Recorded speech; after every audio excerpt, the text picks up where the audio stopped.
Good evening and welcome to Alfanar's first virtual gathering. I hope you and your loved ones are safe and well. The last few months have taught us all an important lesson in humility, that we should not take anything for granted, and that we should value and support those in our societies who are willing to sacrifice their safety in order to ensure the wellness of others. They were often overlooked and underappreciated. Today, they are finally being recognized as true heroes. At Alfanar, we have always viewed our social entrepreneurs as real heroes. That has never been more true than it is today. This awful pandemic threatens to create an additional 2 million jobless to a region that already has one of the highest unemployment ratios globally, and adds over 8 million people to our already extremely high level of poverty and food insecurity. Our social entrepreneurs work tirelessly to educate, employ, and empower, to bring a beacon of hope to people for whom safety and wellness seem elusive goals, especially now. So as they strive to lessen the impact of the crisis on the most severely affected and vulnerable, our women, children, and youth, our investees need our support more than ever. I want to thank everyone who has generously contributed to Alfanar's Survive and Thrive campaign over the last few weeks. While we cannot gather in person today, we hope that the conversation will reinforce why it is so worthwhile to support our social entrepreneurs and encourage others to engage with Alfanar. It is only through your continued support, energy, networks, and ideas that we can ensure a brighter future for so many who are suffering. Thank you for joining the Alfanar family and helping to make it larger and stronger. God bless you all. Thank you. Alfanar invests in communities. The bold social entrepreneurs we back are local community leaders and frontline heroes. In the face of COVID-19 and an economic crisis of historic proportions, they need our help more than ever to ensure that the communities they serve are able to withstand this crisis. With Alfanar's flexible funding, training, and mentorship, our social entrepreneurs are responding quickly to growing need. They are turning crisis into opportunity for thousands of vulnerable children, youth, and women across the Arab world. Your support is making a significant difference during this difficult time. In Lebanon, Alfanar has supported the Lebanese Food Bank to feed vulnerable Lebanese and refugee families. Alfanar is also helping the Lebanese Food Bank to grow sustainably and effectively. In Egypt, Alfanar investee Educate Me shifted its community school in the Talbiya slum area to digital instruction during lockdown. Egypt's Ministry of Education has recognized Educate Me for its successful pivot. They are writing a manual to support community schools across Egypt with digitization. In Lebanon, Alfanar investee Tabshura has now reached over 15,000 students since lockdown through its digital learning platform. Alfanar goes beyond charity, providing long-term funding and management support to social entrepreneurs. We help create sustainable social ventures that educate and employ the vulnerable. Alfanar is a commitment to the double bottom line, investing in long-term impact and financial sustainability. To me, Alfanar represents the ideal development partner.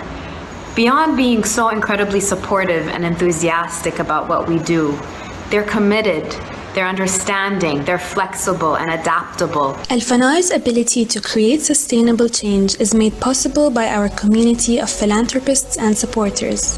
When my late husband, Tariq Ben Halim, founded Alfanar, he believed the key to building sustainable institutions in the Middle East lay in supporting individuals, particularly women. We have given our partners the tools they need to achieve long-lasting and sustainable change. Today, Alfanar is an engine for growth and opportunity across the region. We're delivering economic empowerment and educational opportunity to the most vulnerable, and we're doing it sustainably in partnership with our social enterprises to deliver real impact. What is different in Alfanar is that we can make this sustainable. How can you make sure that those women and children will be able to sustain their life for the future? The work that they do with each of the investees is really inspiring. I support Alfanar because I have witnessed their success stories in the field. We chose Alfanar because of its ability to build bridges and support organizations like ours that are far away from the Middle East but still want to make an impact back home.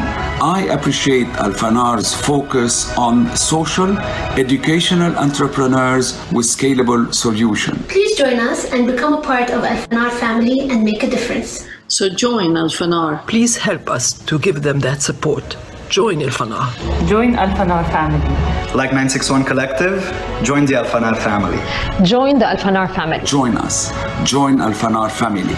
Join us. Come on and join the Alfanar family.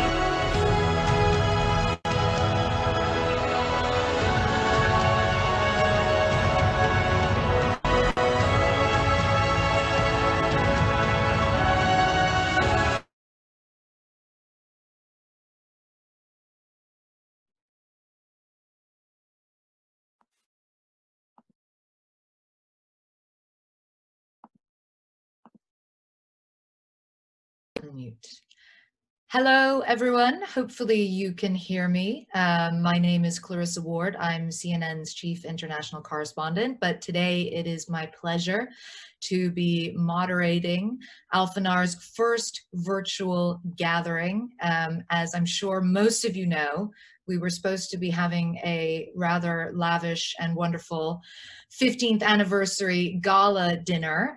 Instead, we meet in this virtual space, but we are living through extraordinary times, and Alfanar is finding extraordinary ways to step up to those times. So the theme really of today's virtual gathering is looking at how vulnerable communities in the Middle East are responding to COVID-19.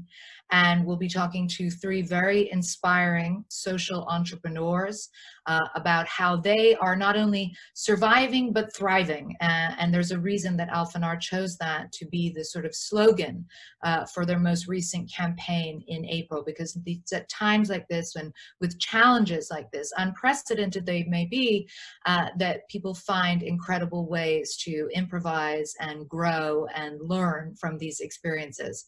So I will be briefly introducing our three social entrepreneurs and engaging in a conversation with them. And then I really want to turn it over to you who have tuned in to listen and watch this, and allow you to ask questions of them as well.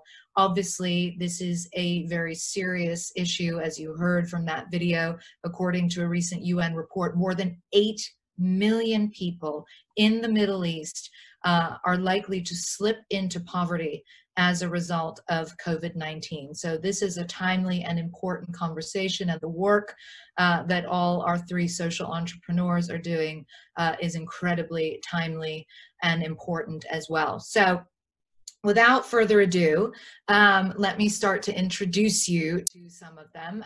We have three, as I mentioned. The first is Yasmin Al-Hagri from the Wataniya Society, and she is joining us from Egypt. Wataniya Society has been working to improve the standards of care and education for orphans and orphanages in Egypt. Obviously, incredibly powerful work. We are also joined by Marianne Bitar Karam in Lebanon, and she heads up B.O.T, which stands for Bridge, Outsource, Transform, which is really a unique platform that essentially allows young people, potentially from vulnerable communities, to source remote freelance work. And then last but not least, we're also talking to Mohammed Hassan from Inash, which for many decades now has been providing the world with incredibly beautiful embroidered textiles, and in the process has also been economically empowering Palestinian refugees. So all of them coming with a unique perspective, all of them working closely with Alfanar to try to develop this sustainable model, which I think we can all agree has become increasingly crucial as the world continues to get more and more challenging. So I wanted to start out with Yasmin, if I may.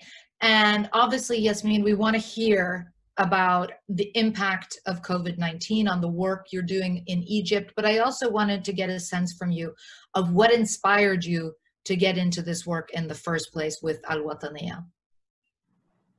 Good evening, everyone. Thank you. What inspired me is my childhood.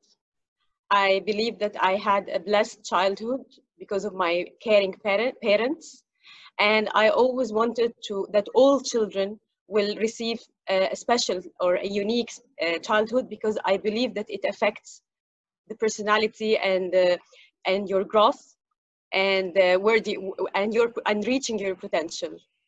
So this is what inspired me. I joined Wataniya in 2008, and I shifted my career from advertising and marketing to the social development, because this was my passion since I was a student at the university. And so how have you been impacted at Al-Wataniya by the sort of lockdown in Egypt, by the economic fallout from this crisis? Give us a sense of the specific challenges that you're facing. Okay, as you know, after the lockdown, all schools stopped and things were turned to online, or mothers had to actually work together with the children to support their education. In normal setting, as I said, children return to their parents, their mothers, their grandparents, to support them and to comfort them. When it comes to children without parental care, things are different. They return to their caregivers. A caregiver could be an alternative mother, a supervisor, or a social worker. Most of them have day shift, and few of them sleep over in the institutional homes. Due to COVID-19, but before talking about COVID-19, I have to highlight that this profession or this job is very difficult, and it's poorly paid. And usually people, when they enter this profession, they are not well prepared and they did not receive the proper training and proper coaching. And this is actually what we do at Wataniya. COVID-19 made it harder because it affected the number of caregivers within the institutional homes has dropped significantly. Orphanages managers wanted to keep the children protected from being infected, so they had to reduce the number of caregivers in the day shift. Most of the orphanages were affected in terms of their donation, because most of the donation was channeled to other causes or services related to COVID-19. Also, the female caregivers had to choose between her family and taking care of her own children and between her job, which is a very difficult choice. As a result, the quality of care, the quality of protection, the quality of education received by children without parental care within institutional homes like orphanages was affected greatly. Not to mention the psychological well-being given the stressful situation and stressful time we are going through. And so how are you finding ways, in spite of those challenges, because those are significant challenges, if you don't have the staff, you don't have the support, you don't have the flexibility of movement, how are you finding ways to cope and to improvise and to continue the standard that Al-Wataniya holds itself to? Okay, one of the good things at Wataniya that we are always driven by the vision and the result. We are result oriented. And if we focus on the result, we can always find means to reach this. what we did, we turned all our training and our service into online.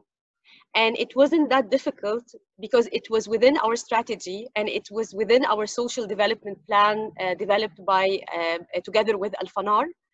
So it was easy to shift. It was a matter of timing where we had just to start earlier the plan.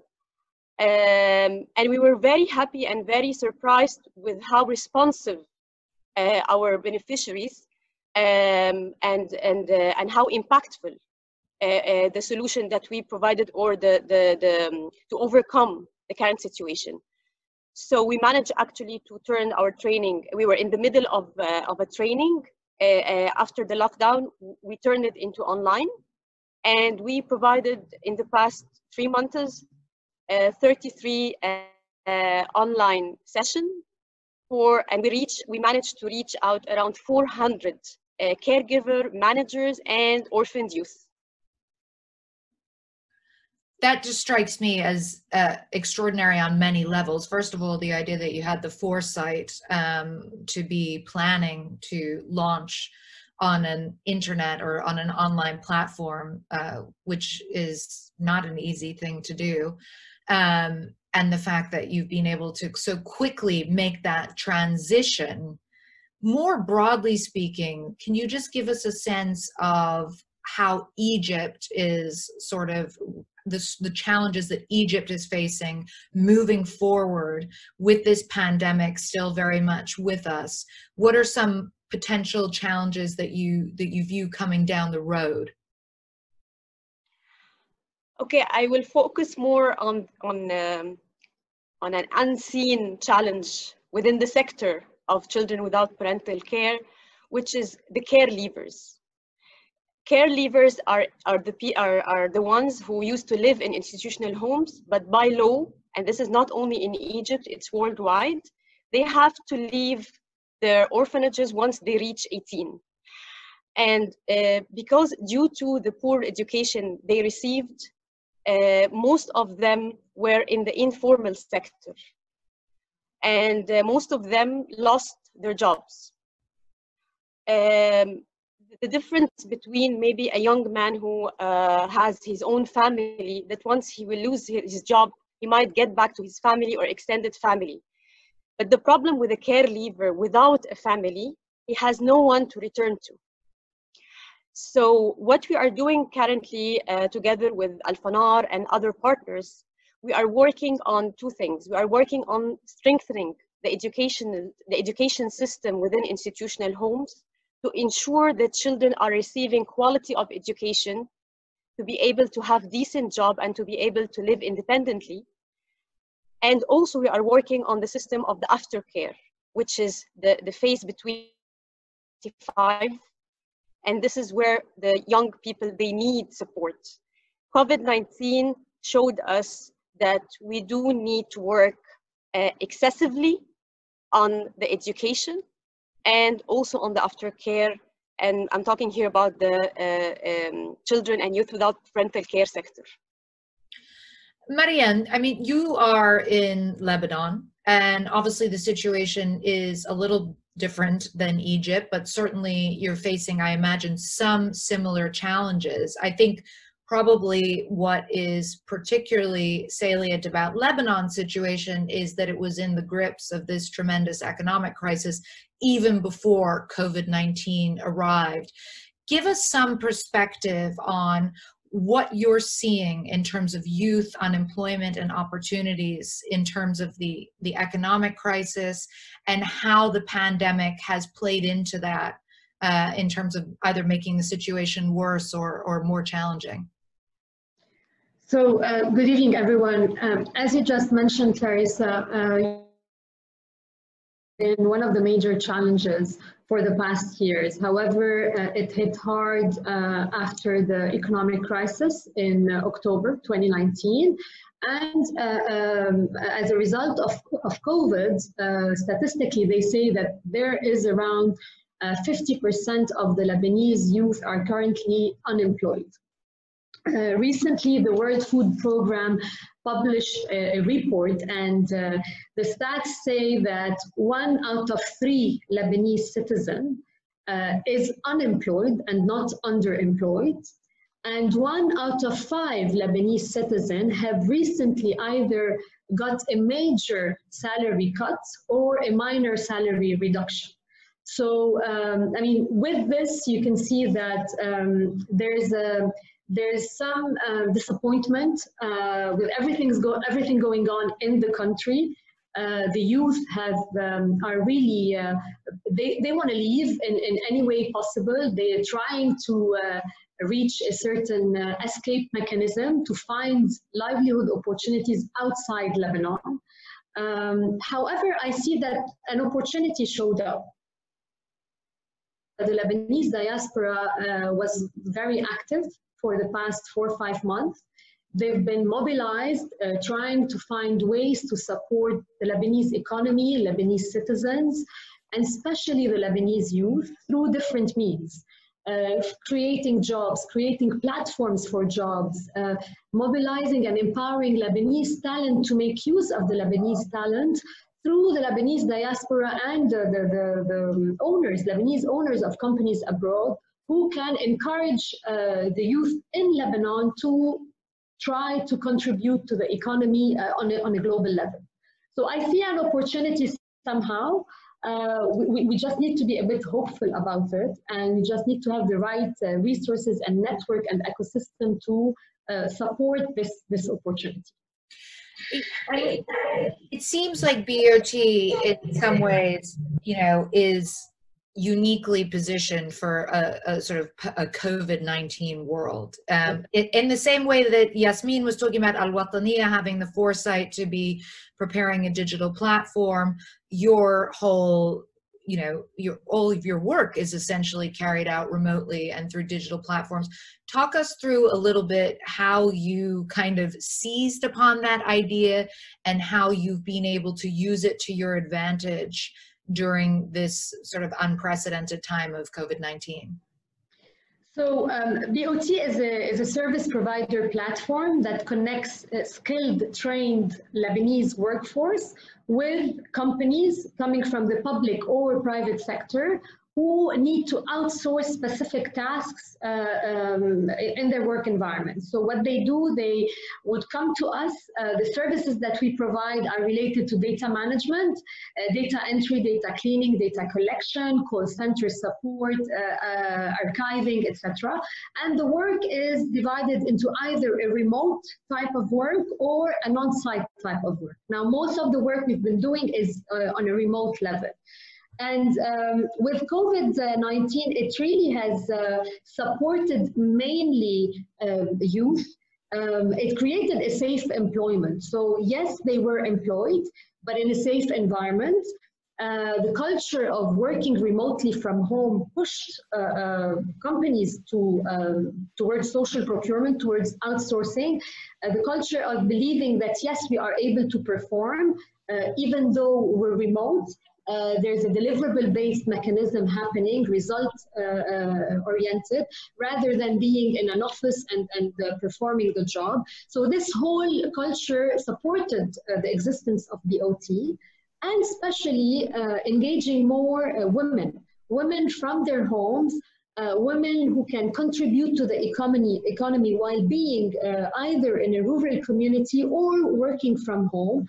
So for us, it came natural to continue and sustain our work. And luckily, we have been really closing very good deals for the past 3-4 months, working on 14 different projects, even with the COVID-19 situation. And how have you worked with Alfanar throughout this period to sort of, I mean, the name of the campaign, right, was Survive and Thrive. And I think there's a tendency, understandably, to view this, as completely paralyzing, as utterly frightening, as chaotic, and yet I'm hearing sort of positive tones coming through, and I'm hearing opportunities being found. I just wonder if you can give us a bit of a sense of how the sort of relationship works with Alfanar in terms of taking your ideas and enhancing them or supporting them or whatever it might be. So we have a team, a very motivated, energized team from Alfanar. So they keep pushing us to be better and to improve. The network they provide us has been amazing. Since we are a service provider entity, we need to create opportunities with the market. We need to access new markets in Lebanon, in the region, and on an international level. And Alfanar has been pioneers in this. So there's always an opportunity for Alfanar to connect us to the right hubs, to the right platforms, to the right human resources, and potential clients and networks. And of course, there's this technical expertise that has been given to us. We're developing a platform that connects through an AI recommender system our youth, our workforce, with the clients. So, and building this platform by itself needs a lot of expertise and insights on modeling it. I think we have now, we had a sort of technical glitch for a moment there, but I think we now have Mohammed back as well. Mohammed, are you there? I'm just double checking before I start asking you questions. Yeah, I am here. You're there, excellent. Yeah, excellent. It was a glitch, by the way. It's Lebanon, it's the electricity thing, so it's not a glitch. Yes, exactly, exactly. So first of all, I love that we are able to see some of your beautiful merchandise in the background there. And certainly I remember from my time living in Beirut that everybody made a beeline for the Anash store when they would come to visit so that they could take away some of your beautiful work. But you've been working with Alfanar for some time now. Give me a sense, this must be a tough time for you, given the kind of work that you do, given the situation in Lebanon, the situation particularly in some of the camps. Give us a sense of how you're being affected and how you're working with Alfanar to try to get through it. Well, to be honest, maybe it's the right time to panic, but we're not. Yani we're doing our best to face this situation. And it's a double situation, by the way. And as you said, Clarissa, that we already, we are facing the bad economical situation here in Lebanon. And then we have the COVID-19 issue, which made things much worse. Now to say that, well, since inception, 50 years ago, Enash's core mission is to preserve Palestinian embroidery heritage through the employment and empowerment of Palestinian refugee women in Lebanon's refugee camps. Now, we have been helping refugees since then, and mainly to understand that their time means money. It's not a charity. It's not just to give them money or to support them. No, they work for it, and they do beautiful work. They do extraordinary work when it comes to embroidery. So now, right now, I think with this situation, COVID-19 is just hitting that in the heart. Because due to the situation, we do not have enough demands on the products. And we have difficulties to get to the camps, because we go to the camps, we give the work to our beneficiaries, we sit with them, we spend time with them. Now we cannot do that. It's very difficult to, you know, with the social distance thing. And we already had a long time of total lockdown here in Beirut. This made it very, very, very difficult for us. And it was for the first time since, at least since I joined around 2.5 years back. This is the first time that we get calls from most of our beneficiaries asking for work. They need work. Before that, sometimes we used to get calls to ask for further assistance, some assistance in medical issues or whatever, but this is the first time we get these calls just to get work. So I think it's really a bad time, but we are doing our best, and the Alfanar are helping a lot in this. So yeah. So how are you responding to those calls when you get the call saying we need work? I mean, what initiatives are you thinking of? What sort of, I mean, what if anything can you do to continue to support this community? Well, right now, of course, as other associations and businesses abroad and all over the world, we are in a crisis management mode right now. And for that, we had to act on a tactical level and to think about strategic level. We all believe that post-COVID-19 is not the same when it comes to business and business model and how to do business anymore. So on a tactical level, of course, we had to do very similar measures to other associations by cutting expenses and maybe cutting salaries. But in the same time, we had to address the concern of these beneficiaries. Since we cannot provide them with more work right now, we had to think about direct initiatives to provide them with work and to provide them with income. And I would like to give a couple of examples. Like we were thinking about a project which is related to having face masks for COVID-19, which will provide work and income for the embroiderers. And we again work, and this was done with Alfanar. We are still in progress, but thanks to Alfanar, we have the budget for it now. And the same we have done related to providing some food support, which was done by the Lebanese Food Bank through Alfanar again. And this is to go directly to our beneficiaries.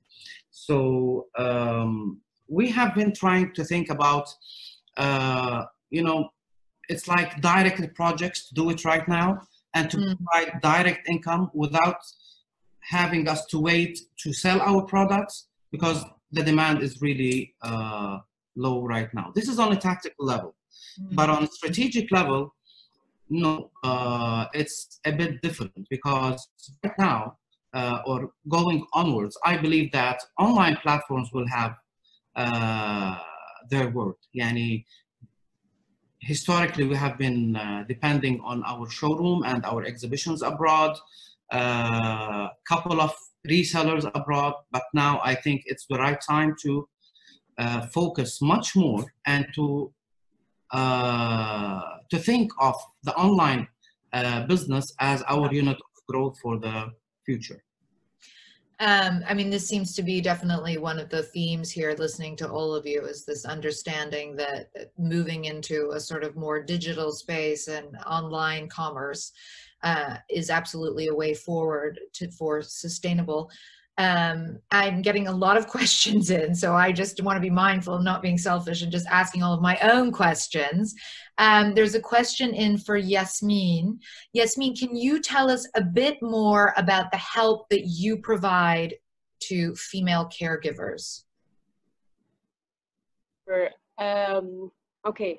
Apart from the vocational programs that we provide the caregivers, to empower them and to give them the set of skills and, most important, the mindset in order to be able to perform their job better. We also started to provide online a support session delivered by experts in the psychology field, where we listen to them, where we try to help them how to manage their feelings, because all of us are going through a difficult time, and how to work together with the children and to answer their question and manage their stress. So this is something we're doing. Another thing, we used to do this also even when we used to visit the field, the orphanages. We used to also to sit with the caregivers, the alternative mothers, and listen to them and listen to their thoughts and help them to have better self-awareness about themselves and their needs. And Marianne, I have a question for you. Do you collaborate with the Lebanese National Employment Office?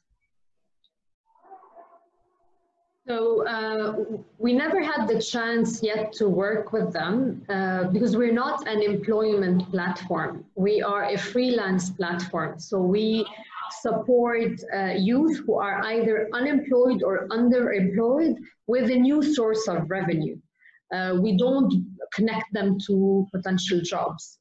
When they work with us as freelancers, they are exposed to on the job, they acquire practical skills that the market needs.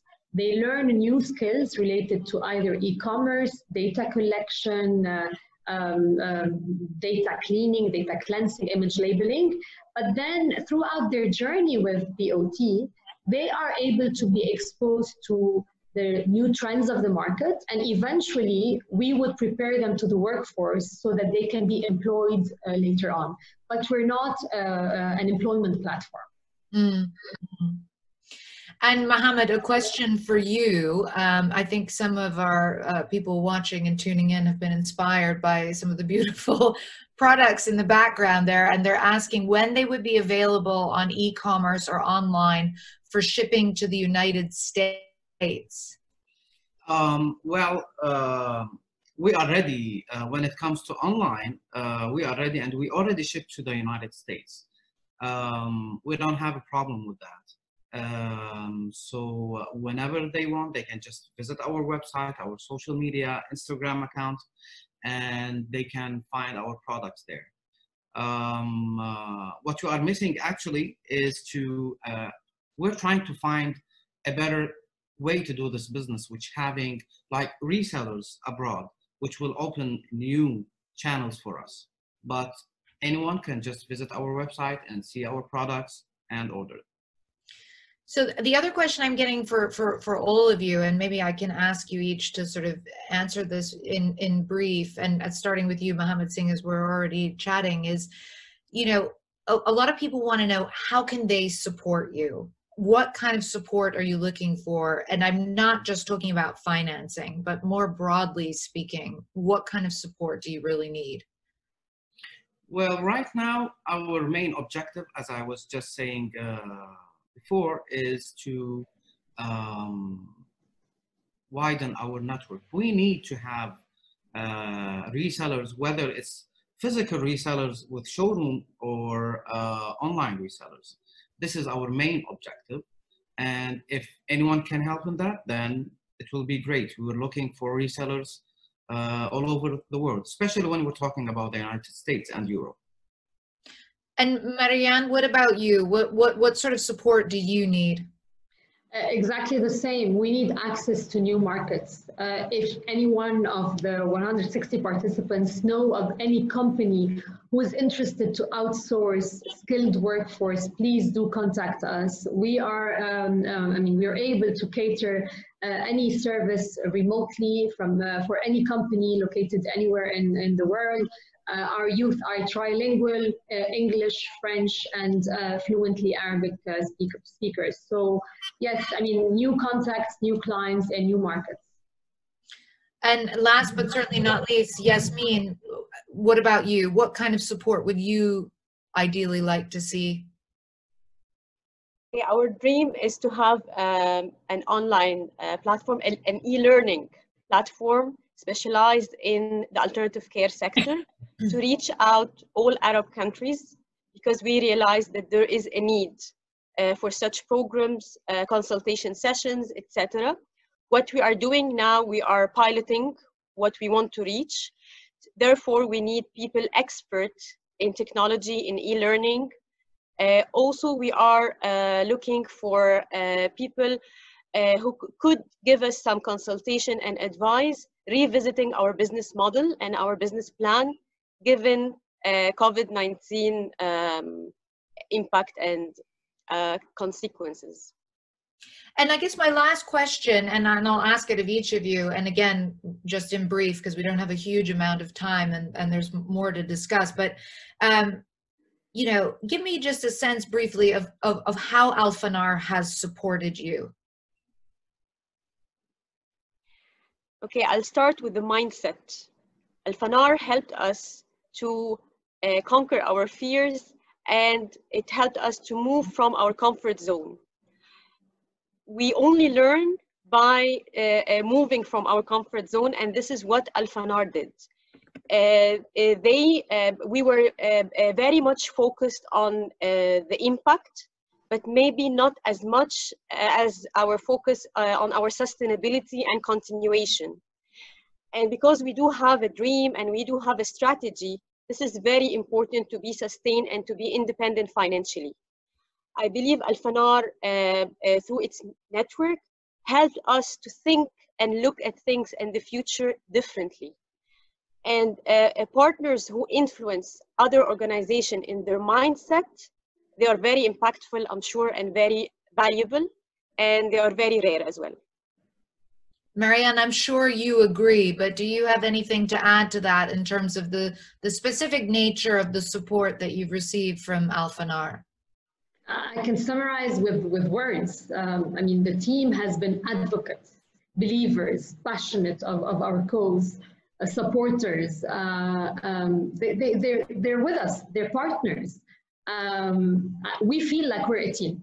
So when you feel that your donor is a partner and they're with you, I mean, there's always a way for us to improve and to be better because of their insights. So for me, one word is they're advocates for our mission. And Mohammed, do you have anything to add? Well, maybe in our case, it's a bit different because, you know, En'ash was established more than 50 years ago. So basically, when Alfanar joined, the main mission at that time and the most important thing they helped us in is that how to transform En'ash as a classical NGO to a social enterprise. And this is a very difficult thing to do, by the way. Mm-hmm. And as one of our dearest board members here at En'ash said to me when I joined, it's like moving a dinosaur. It's a 50-year-old association going to a social enterprise, so you can imagine. And to be honest, Alfanar was a great support on a technical level and on a financial level to achieve this step. And we're still looking forward. It doesn't end here. Now, by shifting our strategy and focusing online, we still need their support, whether it's technical or financial.